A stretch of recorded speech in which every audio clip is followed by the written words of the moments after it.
Milosť vám a pokoj od Boha nášho Otca a od Pána a Spasiteľa nášho Ježiša Krista. Amen. Milí bratia, milé sestry, vypočujete si slova Svätého písma, ktoré sú zo Žalmu 81. Plesajte Bohu našej sile, pokrikujte zvučne Bohu Jákobovmu. Dajte sa do spevu. Rozozvučte búbon, citaru, ľubozvučnú s harfou, satrúbte rohom na nov mesiac, na spln mesiaca, na deň našej slávnosti, lebo je to ustanovenie pre Izrael, zákon od Boha Jákobovho. Ako svedectvo to ustanovil v Jozefovi, keď tiahol proti Egyptu. Počujem reč, ktorú som nepoznal, vyslobodil som mu plecia spod bremena a jeho ruky zbavili sa koša. Čuj, ľud môj, nech svedčím proti tebe. Keby si ma len poslúchol, Izrael, nech niet v tebe cudzieho Boha a neklaňaj sa Bohu cudziny. Ja som Hospodin tvoj Boh, ktorý ťa vyviedol z Egypta. Otvor si naširoko ústa, ja ich naplním. Amen. Milí bratia, milé sestry, je taký príbeh hovoriaci o jednom väzení, v ktorom trávili posledné dni hlavne ľudia odsúdení na trest smrti. Vojenský generál v mene panovníka, predtým než vykonal rozsudok smrti zastrelením, dával každému odsúdencovi, aby sa vyjadril, či si praje rýchlu a okamžitú smrť, alebo sa rozhodne pre čierne dvere, ktoré sa nachádzali blízko popraviska. Čo je za nimi? Žiadnemu z odsúdených nebolo povedané a tak sa každý rozhodol pre rýchlu smrť. Nemožnosť vedieť, čo je za dvermi, ovplyvnila každého, že si vybral prvú možnosť, hoci to bola smrť.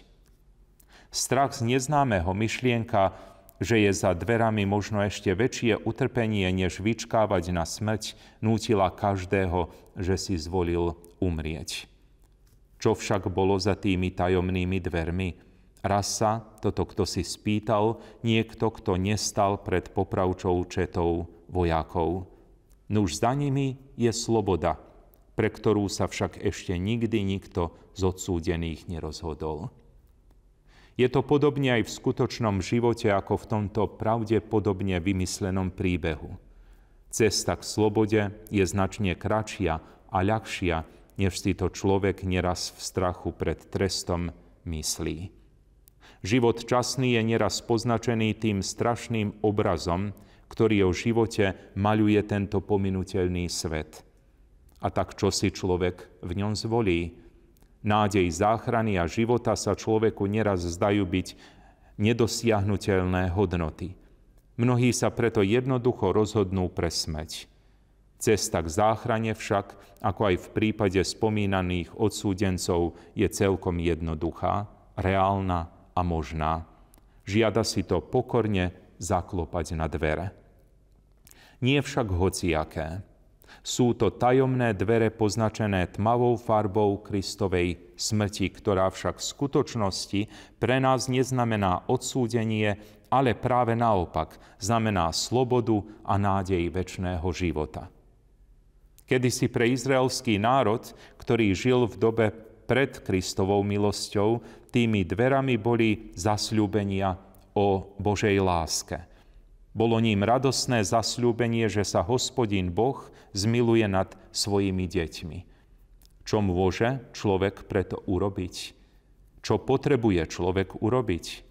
Nič iné nemôže a nič iné nepotrebuje, než sa radovať z Hospodinovej milosti.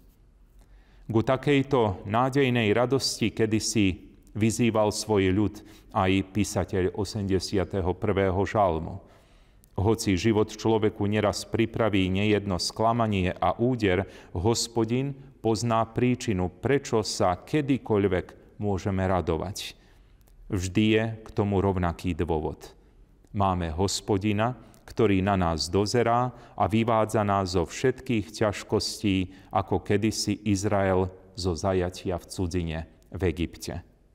Svoje životy nádejne odovzdajme v tichej radosti nášho srdca aj v tomto smutnom dni Veľkého piatku. Dnes srdcom smútime, ale harfy, citary a bubny oslavy pripravujme pre jeho slávne víťazstvo, ktorým sa nám všetkým dostalo spasenia.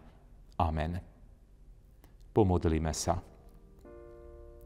Pane milostivý, dnes Ti ďakujeme za nesmierny dar Tvojho zmilovania.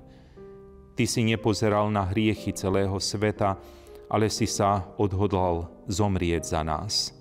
Podstúpil si boľavú smrť kríža, aby v nás prebývala nádej života. V každom čase nás posmeľuješ oslavovať Tvoje sväté meno a ospevovať Tvoje slávne skutky milosti. Amen.